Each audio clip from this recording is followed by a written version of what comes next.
안녕하세요. 장원도 교수입니다. 네, 이제 인공지능 12주차 1교시에 들어가게 되었습니다. 네, 지난 시간에 그런데 지난 11주차에 제가 다 못다한 내용이 있어가지고 딥러닝 파라미터의 종류에 대해서 그리고 의미에 대해서 조금 더 살펴보고요. 그리고 계속 진도를 나가도록 하겠습니다. 지난주에 대부분 이렇게 제가 옵션들을 다 설명을 드렸는데요.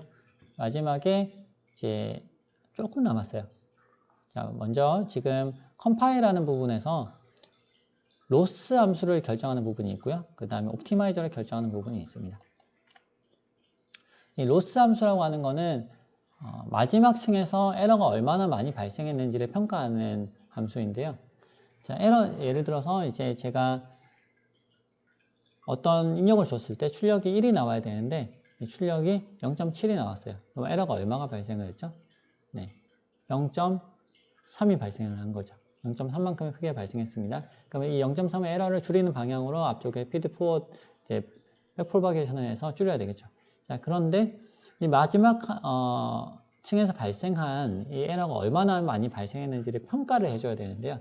그 평가를 할 때 이 어떤 기준을 평가할지에 따라서 이제 우리가 보는 결과가 달라지게 됩니다. 그래서 이 평가하는 그 방식을 몇 가지 이제 다른 방법들이 있는데요. 그 중에서 이제 일반적으로 수치를 직접 예측하는 경우에는 mean squared error라고 해서요. 에러를 제곱을 한 다음에 평균을 합니다. 그러면 에러가 뭐 어떤 거는 플러스가 나오고 어떤 건 마이너스가 나오지만 전체적으로 봤을 때 총 에러가 이 정도 나왔다라고 우리가 얘기를 해줄 수 있겠죠. 이 제곱을 해주는 이유는 A라는 데이터를 넣었을 때 에러가 마이너스 0.3이 나왔고 B라는 데이터를 넣었을 때 에러가 0.3이 나왔어요. 그러면 0.3도 에러는 에러잖아요. 그런데 두 개를 그냥 더해버리면 0이 돼버리면서 에러가 없는 것처럼 그렇게 우리가 생각을 할 수도 있겠죠. 그래서 이런 경우는 그냥 더하면 안 되기 때문에 이거를 제곱을 해줍니다. 그 다음 제곱을 한 다음에 전체 데이터에 대해서 평균을 하면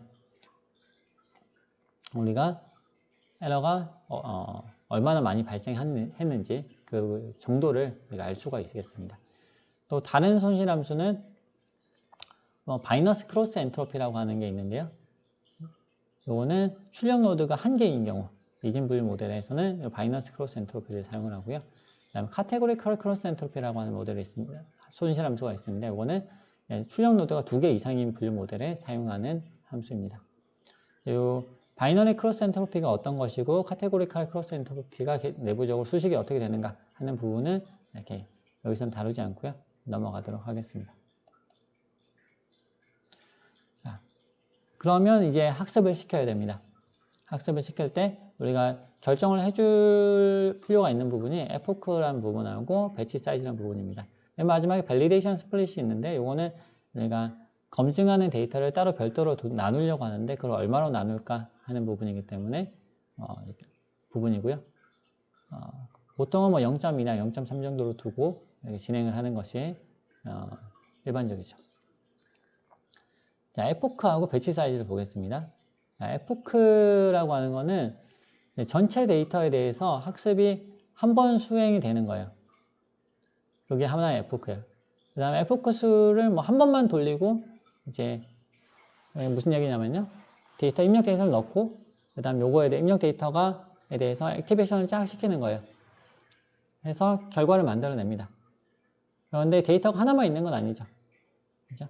여러 개의 데이터에 대해서 한번 쭉 이제 다 보내요. 일단은 우리가 배치 단위로 나눠서 한다고 아까 설명을 드렸어요. 학습이 한 개 데이터 단위로 하는 게 아니고 하나 배치 단위로 한다. 예를 들어서 1000개의 데이터가 있는데 100개씩 나눠서 배치로 진행을 한다 그러면 배치가 총 몇 번이 일어나죠? 네, 10개의 배치가 일어납니다. 10개 배치로 나눠져 가지고 하나의 배치 사이즈는 100이 되는 거죠. 100개 데이터를 넣어요. 넣은 다음에 에러를 계산을 합니다. 에러를 계산해 가지고 그거에 따라 발생한 에러에 따라서 네트워크를 학습을 한번 시킵니다. 그 다음에 또 두 번째 100개의 데이터를 넣어요. 그 다음에 액티베이션 시키고 그 다음에 백프로파게이션 해가지고 다시 학습을 시킵니다. 이거를 10번 반복하면 모든 데이터에 대해서 액티베이션과 학습, 백프로파게이션의 과정이 이루어지게 되죠. 여기까지 하면은 원 에포크예요. 1 에포크가 수행이 되었다 라고 얘기를 합니다. 그럼 학습을 몇 번 시켜야 될까요? 한 번만 해가지고 학습이 바로 이루어지면 좋겠죠. 우리도 뭔가 새로운 걸 배우기 위해서는 학습을 할 때 한 번 들어가지고 잘 안 되잖아요. 지금 여러분 인공지능 수업 듣고 계신데 한 번 쭉 강의 들었다고 모든 걸 난 이해했다 이렇게 하기 쉽지 않죠. 한 번 듣고 또 듣고 또 듣고 이렇게 하시죠. 그렇게 하면 조금 처음에는 이런 거였구나 했는데 이게 아니고 이런 거였구나 이제 올바르게 이해를 해 나가게 되죠. 자, 그것이 이제 반복 학습이에요. 한 번 하고 두 번 하고 세 번 하고 몇 번 하는 게 좋을까요? 많이 하면 많이 할수록 좋다라고 생각할 수 있겠지만 컴퓨터는 그렇지 않습니다.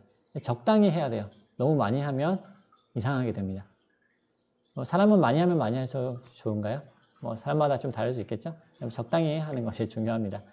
자, 너무 많이 했을 때 발생하는 것이 오버피팅이라고 하는 거예요. 또 배치의 경우도 마찬가지인데 배치 사이즈를 우리가 배치로 나누어 가지고 이렇게 학습을 시킨다고 했는데 배치의 크기가 만약에 우리가 세팅을 할 때 너무 작으면 문제가 돼요. 어떤 문제가 되냐면 배치의 크기가 너무 작아 가지고 예를 들어서 극단적으로 배치의 크기가 1이다 이렇게 하면 1000개에 대해서 데이터 하나 넣고 학습시키고 하나 넣고 학습시키고 이런 식으로 이루어지게 되는데 이렇게 되면 가중치가 너무 자주 바뀌는 거예요.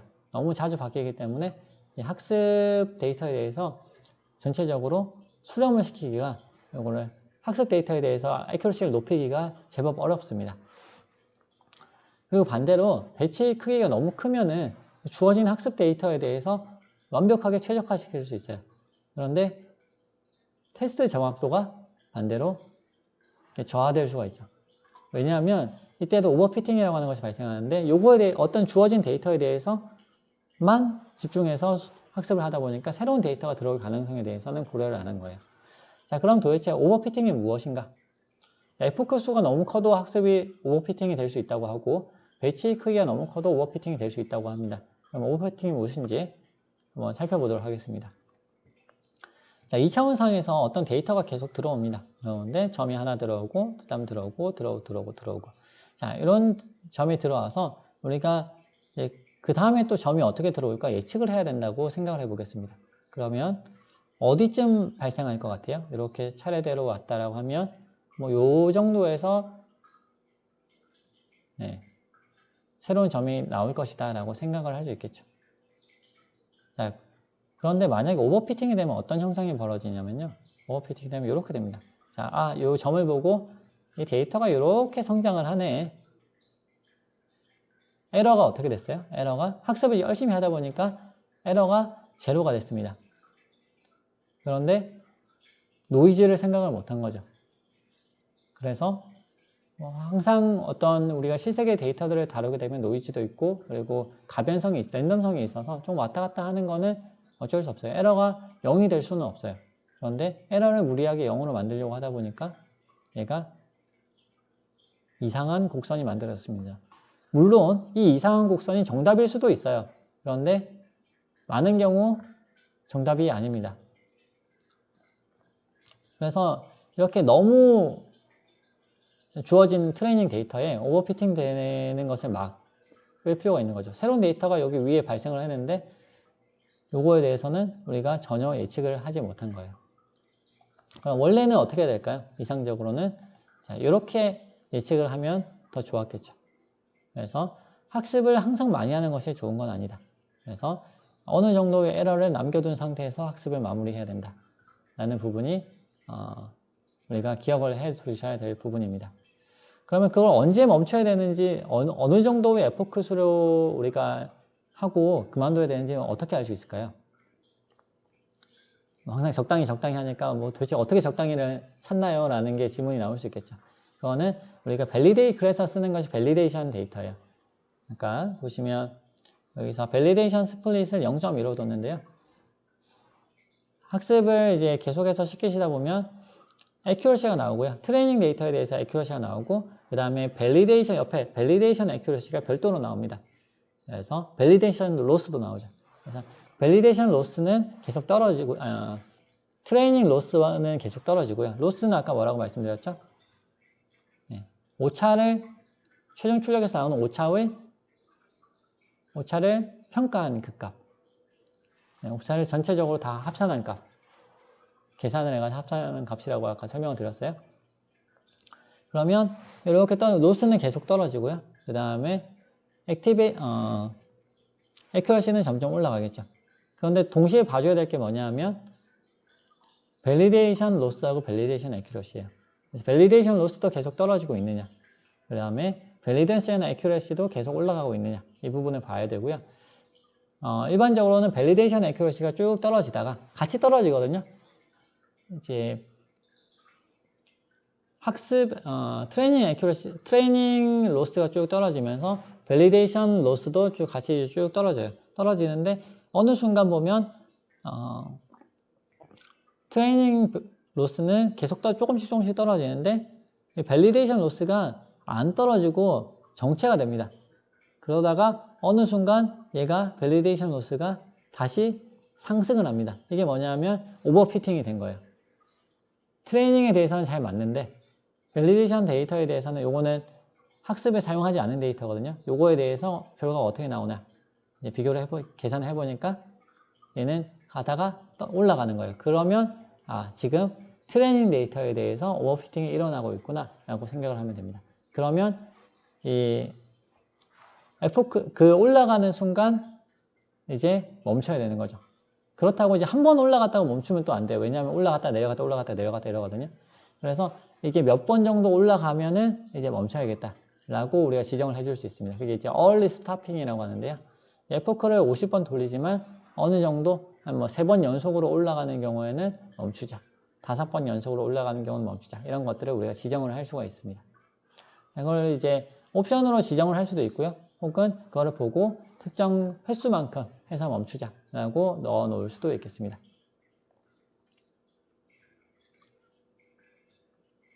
자, 그러면 제가 설명드리는 딥러닝 파라미터는 이 정도로 하고요. 그리고 여러분에게 하나 과제를 내어드리도록 하겠습니다. 여러분에게 드릴 과제는 이겁니다. 자, 다음 옵션을 변경하여 최적의 파라미터를 찾아라. 자, 지금 옵션 변경하는 것을 제가 여러 가지 상당히 많이 말씀드렸어요. 그래서 필터 수를 바꿀 수도 있고 커널 크기를 바꿀 수도 있고 활성화 함수를 바꿀 수도 있어요. 그다음에 이렇게 다양하게 하실 수가 있겠습니다. 자, 그럼 이제부터 여러분이 하셔야 될 건 뭐냐면 지난번에 지지난주에 여러분이 여기서 캐글에서 ECG 데이터를 받아가지고 액큐러시를 체크해 보셨어요. 자, 그러면 네트워크 구조를 바꿨을 때 어떻게 될 것인가, 이게 궁금하시죠? 자, 그래서 네트워크 구조를 조금씩 바꿔가면서 좀 결과를 만들어 보시기 바랍니다. 그래서 그 결과를 업로드 하시면 되겠습니다. 그래서 하나 바꿔서 바로 이렇게 하는 게 됐습니다, 이게 아니고요. 이렇게 바꿨을 때는 이렇게 나오고, 이렇게 바꿨을 때는 이렇게 나오고, 이렇게 바꿨을 때는 이렇게 나옵니다 하는 거를 리포트를 한번 만들어 보시면 되겠습니다. 너무 많이 하실 필요는 없고요.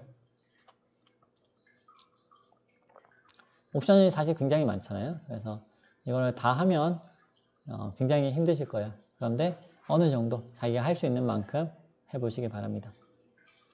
필터 수 좀 바꿔보고, 커널 크기 좀 바꿔보고, 활성함수도 바꿔보고, 이제 옵션들을 바꿔가면서 각각의 옵션을 바꿨을 때 결과가 어떻게 나오나 하는 걸 테이블로 이제 만들어서 리포트를 해주시면 되겠습니다. 자세한 사항은 이렇게 LMS에 업로드하도록 하겠습니다. 수고 많으셨습니다. 감사합니다.